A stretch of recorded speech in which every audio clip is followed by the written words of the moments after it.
बहुत ही मान व सम्मान के योग्य मां भारती के यशस्वी पुत्री, हम सबके सपनम और बहुत बहुत ऊर्जा का स्रोत, जो ग्राम पंचायत नावती का अच्छे से नेतृत्व कर रही श्रीमती मधु यादव जी, हमारे पथ प्रदर्शक और मार्गदर्शक, जिनकी प्रेरणा से, जिनका सानिध्य है, जिनका नेतृत्व हमें समय समय पर मिलता रहता है, ऐसे परम आदरणीय सम्माननीय मां भारती के यशस्वी पुत्र, पूजनीय वंदनीय प्रातः स्मरणीय आदरणीय श्री बनवारी लाल जी, और बहुत ही मान व सम्मान के योग्य, जिनका पूरे स्कूल को एक अच्छा नेतृत्व प्रदान कर रहे आदरणीय श्री हेडमास्टर साहब जी, और प्राइमरी स्कूल को एक अच्छा वातावरण पैदा कर रही, एक अच्छा माहौल से इस स्कूल प्रांगण को एक अच्छी नींव रख करके बच्चों को मार्गदर्शन कर रही, उनको अच्छी शिक्षा दे रही है, ऐसे मैडम जी, सम्मानित मंच, उपस्थित जनसमूह, मेरे नौजवान साथियों, बड़े बुजुर्गों, 15 अगस्त 1947 को देश आजाद हो गया था। एक लंबी लड़ाई, चाहे वो लड़ाई मुगलों से लड़ी हुई हो या फिर अंग्रेजों से लड़ी गई हो, लगभग 900 साल की गुलामी के बाद 15 अगस्त 1947 को देश की आजादी मिली। आजादी मिलने के बाद में राष्ट्र को अपने संविधान की आवश्यकता थी, अपने कानूनों की आवश्यकता थी। तो लगभग 2.5 वर्ष बाद में हिंदुस्तान का अपना संविधान, हिंदुस्तान का अपना लोकतंत्र की स्थापना हुई, और वो 26 जनवरी 1950 को उसको मान्यता मिली।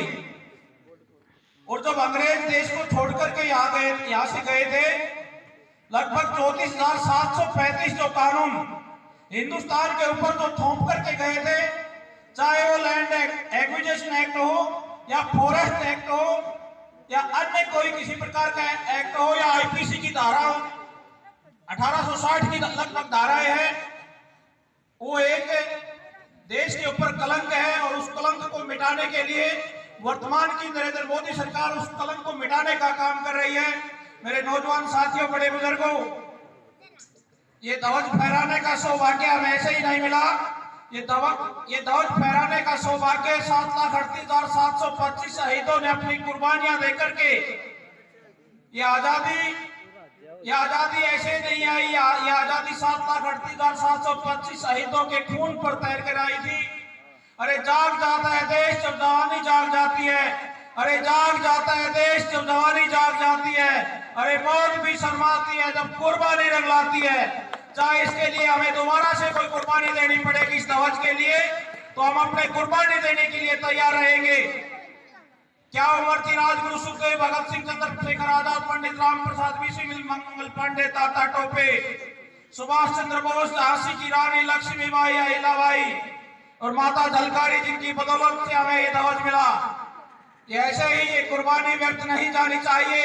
मेरे नौजवान साथियों, बड़े बुजुर्गों, इस देश के अंदर उन शहीदों का खून, इस देश के अंदर उनकी प्रेरणा, इस देश के अंदर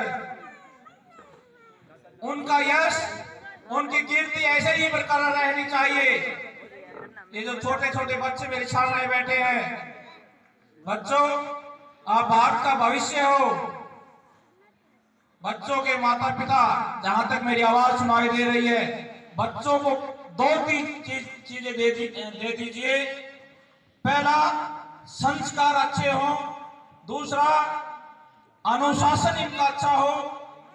और ये वातावरण जो हम स्कूल प्रांगण में बैठे, यहीं से सबसे ज्यादा मिलना चाहिए, क्योंकि बच्चे को जब रास्ते से भटका देंगे तो बच्चा गलत दिशा में चला जाएगा, और वही बच्चा यदि सही उसको दिशा दे दी जाए, सही मार्गदर्शन उसको दे दिया जाए, तो वो बच्चा गांव, प्रदेश और राष्ट्र का नाम रोशन कर जाता है। तो मेरे नौजवान साथियों, बड़े बुजुर्गों, हम भगवान श्री राम को, भगवान श्री कृष्ण को ऐसे ही नहीं मानते, उनके हम कर्म की पूजा करते हैं। हम उनके चित्र की पूजा करने वाले नहीं है, हम उनके चरित्र की पूजा करने वाले लोग हैं। उनके चित्र को देख करके उनके चरित्र की याद आती है, इसलिए हम भगवान श्री राम और भगवान श्री कृष्ण को पूजते हैं। इंसान तो सब एक जैसे होते हैं, इंसान को कोई नहीं पूछता। हम राजगुरु सुखदेव, पंडित राम प्रसाद बिस्मिल, चंद्रशेखर आजाद, महात्मा गांधी, टाटा टोपे, मंगल पांडे, सुभाष चंद्र बोस, भगवान श्री राम, भगवान श्री कृष्ण को ऐसे ही नहीं पूछते। हम उनके कर्म की पूजा होती है। यदि इंसान के कर्म अच्छे हुए तो वो व्यक्ति महान होता है और महान व्यक्ति की पूजा होती है। अरे लाल, तुम्हारे लाल को इंसान बना देंगे, गुरु जी कह रहे हैं, मैं नहीं कह रहा। अरे लाल, तुम्हारे लाल को इंसान बना देंगे, पूजा करेगी सारी दुनिया, ऐसा महान बना देंगे। जब आप स्कूल प्रांगण में आप कदम रखे तो आपका यह संकल्प होना चाहिए, ओम सहनावतु सहनौ भुनक्तु सह वीर्यं करवावहै तेजस्विनावधीतमस्तु मा विद्विषावहै। आपका यह संकल्प होना चाहिए कि मेरे को इस स्कूल से महान व्यक्ति बनकर के निकलना है। संकल्प के साथ में हमें विद्या ग्रहण करनी चाहिए।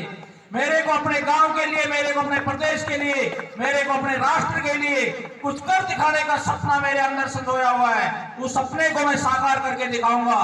और ये सपना गांव के बड़े बुजुर्गों के मार्गदर्शन में, पूज्य गुरु जी के मार्गदर्शन में, ये सपना हम सबको साकार करना है और एक अच्छे इंसान बनकर के यहाँ से हमको निकलना है। इन्हीं शब्दों के साथ में मैं अपनी वाणी को विराम देता हूँ। गुल खिले गुलशन खिले और खिले गुलदस्ते, गुल खिले गुलशन खिले और खिले गुलदस्ते। मैं अपनी वाणी को विराम देता हूँ। आप सबको मेरी राम राम और नमस्ते। एक बात और छूट गई, मैं बता देना चाहता हूँ। हमारे गांव की बेटी गरिमा यादव जी ने प्रधानमंत्री बाल पुरस्कार 22 जनवरी का ऐतिहासिक दिन था हमारे गांव के लिए। एक राष्ट्र के लिए भी ऐतिहासिक दिन था और हमारे गांव के लिए भी ऐतिहासिक दिन था। पूरे महेंद्रगढ़ जिले में